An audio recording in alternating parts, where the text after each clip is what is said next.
मैं आज के टाइम में किसी से फिटनेस की बात करती हूँ तो लोग कहते हैं हमें एक्सरसाइज सिखाने वाले दो लोग हैं, बाबा रामदेव और सलमान खान। ये भी ठीक है। हेलो एवरीवन, हाजिर हूँ मैं एक बार फिर सुख टॉक्स का नया एपिसोड लेकर। जब यम नियम के पड़ाव पार हो जाते हैं तब हम आते हैं शरीर को तोड़ने मोड़ने यानी आसन वाले स्टेप पर। ये वो प्रैक्टिस है जिससे आप सभी अच्छे से वाकिफ हैं, एक्सरसाइजेस से। पर शुरू करने से पहले मैं आप लोगों का ध्यान ले जाना चाहूंगी इस वर्ड पर, आसन। इसका क्या मतलब है? हम जिस पोजीशन में बैठते हैं उसे आसन कहा जाता है, पर जिसमें बैठकर हम अपनी साधना या योग प्रैक्टिस करते हैं उसे भी आसन ही कहते हैं। हिंदू धर्म की मान्यता अनुसार पृथ्वी पर 84 लाख योनियां हैं। भगवान शिव ने भी जब माँ पार्वती को योग का ज्ञान दिया तो उन्होंने हर योनि का एक आसन बताया, यानी 84 लाख आसन, जिसमें से उन्होंने 84 आसन प्रमुख बताए। और उसमें भी कुछ ही हैं जो योगिक टेक्स्ट बुक्स में इंसानों को करने के लिए कहे जाते हैं। जैसे हठ योग प्रदीपिका में 15 आसन कहे, घिरन संहिता में 32। इन आसनों को करने से शरीर मजबूत होता है, आरोग्य मिलता है और मेंटली भी फिट रहते हैं। यूँ तो आसनों के करने के तरीके से और फायदे को देखते हुए इनकी बहुत सारी कैटेगरीज हैं, लेकिन सिंपली इसे समझने के लिए दो भागों में बांटा गया। पहला, मूविंग यानी गतिशील आसन, जिनमें बॉडी को कंटिन्यूअसली मूव करते हैं। इन्हीं से बॉडी के टॉक्सिन रिलीज होते हैं, मसल स्ट्रॉन्ग होती है और जॉइंट फ्लेक्सिबिलिटी आती है, बेसिकली वर्कआउट। फिर इनके बाद आते हैं स्टेबल पोस्चर्स यानी स्थिर आसन, जिसमें काफी देर तक एक ही पोजीशन में बैठा या खड़ा हुआ जाता है। ये पैटर्न शायद उल्टा लगे, लेकिन यही सही तरीका है।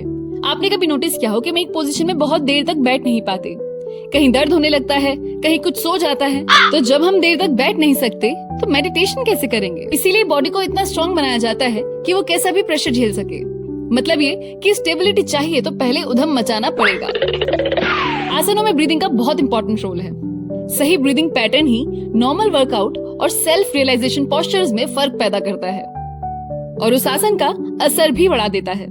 यानी पोजेस से हम अपनी बॉडी की ब्लॉकेजेस खोलते हैं और ब्रीदिंग से, प्राणायाम से उनमें प्राण फ्लो बढ़ जाता है। शायद मुझे जरूरत नहीं है ये बताने की कि योगासन और एक्सरसाइज हमारे लिए कितनी जरूरी है। कोई भी मशीन पड़े पड़े जंग खा जाती है और चलती हुई मशीन जिसकी ग्रीसिंग होती है, उसके पुर्जों का ध्यान रखा जाता है, वो लंबे समय तक काम करती है। वैसे ही शरीर की सही मूवमेंट्स नहीं होंगी, वो आलस में पड़ा रहेगा तो धीरे धीरे उसे खराब ही हो जाना है। खाना हमारी बॉडी के लिए कितना जरूरी है ये तो हमें पता है, लेकिन खाना सही से पच जाए, उसके जूस बॉडी में अब्सॉर्ब हो जाएं, ये काम होता है बॉडी मूवमेंट्स का।